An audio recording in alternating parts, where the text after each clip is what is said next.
Good morning and नमस्कार दोस्तों, स्वागत है आप सभी का आपके अपने YouTube channel GK search engine पर। आज है 25 जून और 25 जून से रिलेटेड राजस्थान करंट अफेयर्स के जितने भी इम्पोर्टेंट क्वेश्चन हैं सभी हम इस वीडियो में डिस्कस करने वाले हैं।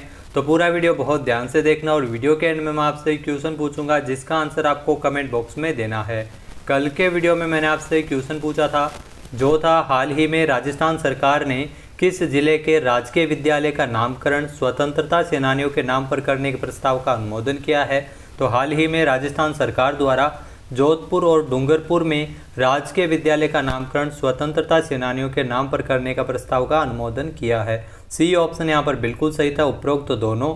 तो जिन दोस्तों ने सी ऑप्शन कमेंट बॉक्स में सही जवाब दिया था उनको हार्दिक शुभकामनाएं। राजस्थान के मुख्यमंत्री अशोक गहलोत ने जोधपुर और डूंगरपुर जिले के एक एक राजकीय विद्यालय का नामकरण स्वतंत्रता सेनानियों के नाम पर करने के प्रस्ताव का अनुमोदन किया है, जिसमें आपको बता दें कि जोधपुर जिले की शेखाला पंचायत समिति के राजकीय आदर्श उच्च माध्यमिक विद्यालय गिलाकोर का नामकरण स्वतंत्रता सेनानी स्वर्गीय श्री मंगल सिंह के नाम पर करने के प्रस्ताव का अनुमोदन किया है। इसके अलावा डूंगरपुर जिले की जोथरी पंचायत समिति के राजकीय उच्च माध्यमिक विद्यालय करावड़ा का नाम स्वतंत्रता सेनानी स्वर्गीय श्री दुलजी भाई वर्मा के नाम पर करने के प्रस्ताव का अनुमोदन किया है। इससे स्वतंत्रता की अलख जगाने वाले वीर सेनानियों के नाम पर करने इन स्कूलों को करने से जो युवाओं में इनके आदर्शों से युवा पीढ़ी है वो प्रेरणा ले सकेगी।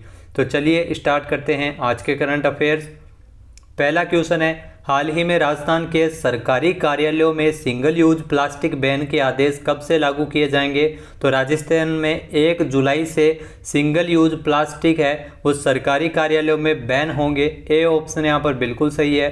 आइए जानते हैं इम्पोर्टेंट फैक्ट्स। तो राजस्थान के निजी और सरकारी दफ्तर में अब पहले से ज़्यादा इको फ्रेंडली हो जाएंगे। राजस्थान के सरकारी कार्यालयों में प्लास्टिक बैन के आदेश है वो जारी किए जा चुके हैं। वन विभाग के शासन सचिव शिखर अग्रवाल ने आदेश जारी किए हैं।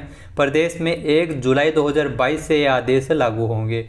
इन आदेशों के अनुसार सरकारी कार्यालयों में प्लास्टिक बोतल, ट्रे, ग्लास, बैनर और प्लास्टिक से बनी सभी सामग्री हटाई जाएगी। राजस्थान में पॉलीथीन के बाद प्लास्टिक को बैन है वो किया जा रहा है। इसके अलावा आपको बता दें कि केंद्रीय पर्यावरण एवं वन जलवायु परिवर्तन मंत्रालय 1 जुलाई 2022 से सिंगल यूज प्लास्टिक आइटम के उत्पादन, आयात, भंडारण, वितरण एवं बिक्री पर पूर्ण रूप से रोक है वो लगा दी गई है। नेक्स्ट है, हाल ही में राजस्थान में स्थित किस शिक्षण संस्थान में भारत में निर्मित पहला 3D प्रिंटर बनाया गया है? तो हाल ही में भारत में निर्मित पहला 3D प्रिंटर है वो IIT जोधपुर में बनाया गया है। ए ऑप्शन यहाँ पर बिल्कुल सही है। आइए जानते हैं इम्पोर्टेंट फैक्ट्स। तो भारतीय प्रौद्योगिकी संस्थान IIT जोधपुर को बड़ी सफलता मिली है। संस्थान के शोधकर्ताओं ने मेटल 3D प्रिंटर है वो बना लिया है। लेजर और रोबोट सिस्टम को छोड़कर इसके सभी पुर्जे देश में ही डिज़ाइन व निर्मित किए गए हैं। भारत में बना ये पहला 3D प्रिंटर है। इसे aerospace, defence, railway, oil and gas सहित सामान्य इंजीनियरिंग में मशीनरी तैयार करने में काफ़ी मदद मिल सकेगी। यात्री जहाज़ों के साथ लड़ाकू विमान के पार्ट भी ज़रूरत के अनुसार बनाए जा सकेंगे। अब तक 3D प्रिंटर को आयात करना पड़ता था जिसकी कीमत तकरीबन 7.5 से 10 करोड़ रुपए आती थी। तो IIT जोधपुर के द्वारा ये विकसित किया गया है। IIT जोधपुर ने 3D प्रिंटर की कीमत तकरीबन 3.50 से 5 करोड़ रुपए की लागत से ये डायरेक्ट एनर्जी डिपोजिशन DID तकनीक पर यह कार्य करेगा। नेक्स्ट क्वेश्चन है, हाल ही में राजस्थान राज्य पथ परिवहन निगम के CMD जिन्हें सार्वजनिक खरीद और आपूर्ति श्रृंखला 2022 में डाटा एनालिटिक्स अवार्ड से सम्मानित किया गया है। तो राजस्थान पथ परिवहन निगम के CMD संदीप वर्मा जिन्हें यह पुरस्कार मिला है। ए ऑप्शन यहाँ पर बिल्कुल सही है। आइए जानते हैं इम्पोर्टेंट फैक्ट्स।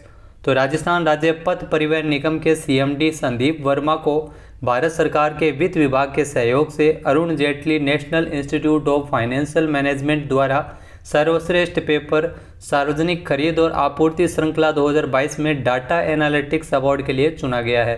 10 से लेकर 11 जून को नई दिल्ली में आयोजित अंतर्राष्ट्रीय सम्मेलन के दौरान इन्हें सम्मान समारोह आयोजित किया गया था जिसमें इनको पुरस्कार है वो दिया गया था।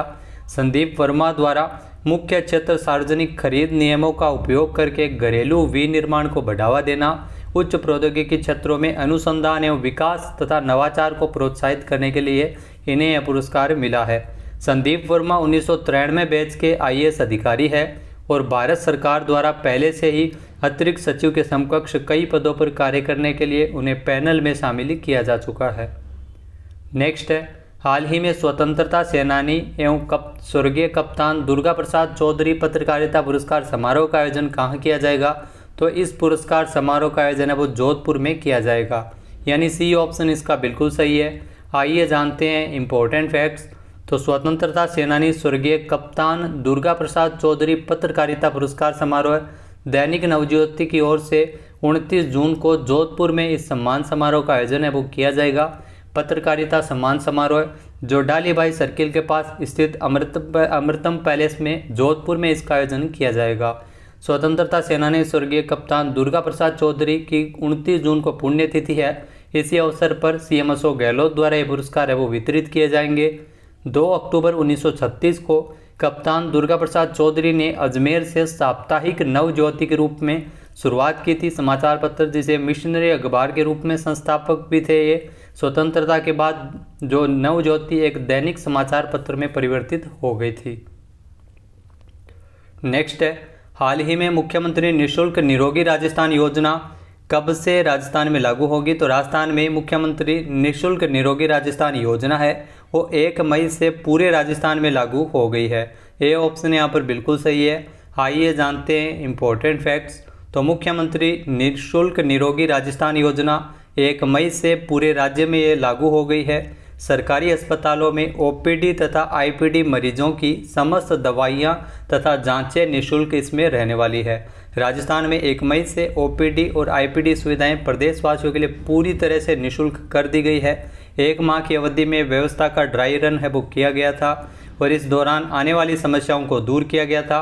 योजना का औपचारिक प्रारंभ है वो 1 मई से इस योजना की शुरुआत की गई थी। आपको बता दें कि पहले जो IPD और OPD की सेवाएं हैं इसके लिए अलग अलग है वो इसमें योजना थी, तो इनको मिला के मुख्यमंत्री निःशुल्क निरोगी राजस्थान योजना है वो लागू की गई है।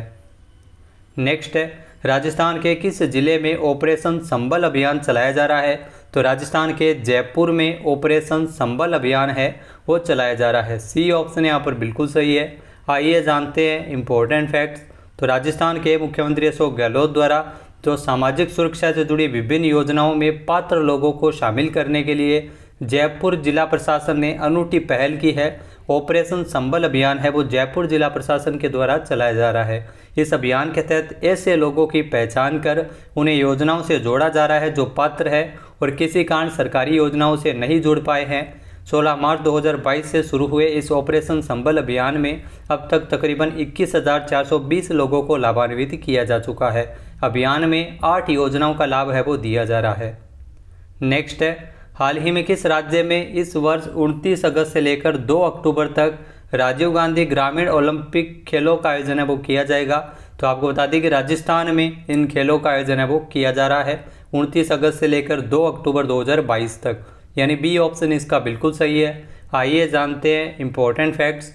तो राजस्थान में बड़े पैमाने पर खेलों का माहौल बनाने के लिए 29 अगस्त 2022 से लेकर 2 अक्टूबर तक राजीव गांधी ग्रामीण ओलंपिक खेलों का आयोजन है वो किया जाएगा।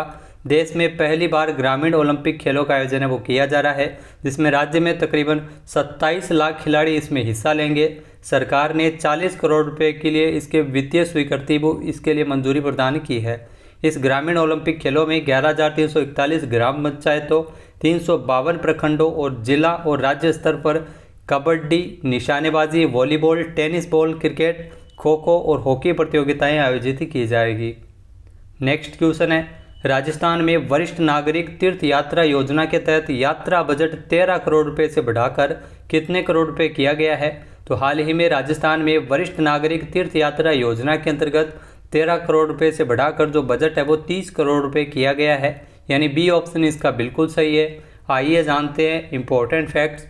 तो राजस्थान में जो कोरोना काल के दौरान बंद पड़ी एक बार फिर से वरिष्ठ नागरिक तीर्थ यात्रा योजना की शुरुआत की जा रही है। इसके तहत यात्रा बजट है वो 13 करोड़ रुपए से बढ़ाकर 30 करोड़ रुपए किया गया है।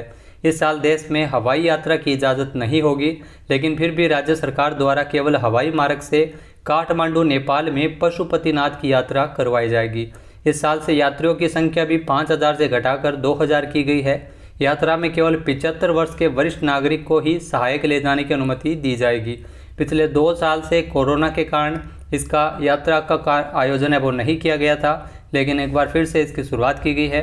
जून में ऑनलाइन आवेदन है वो शुरू हो चुके हैं और इसके बाद यात्रा है वो सितंबर में शुरू होगी।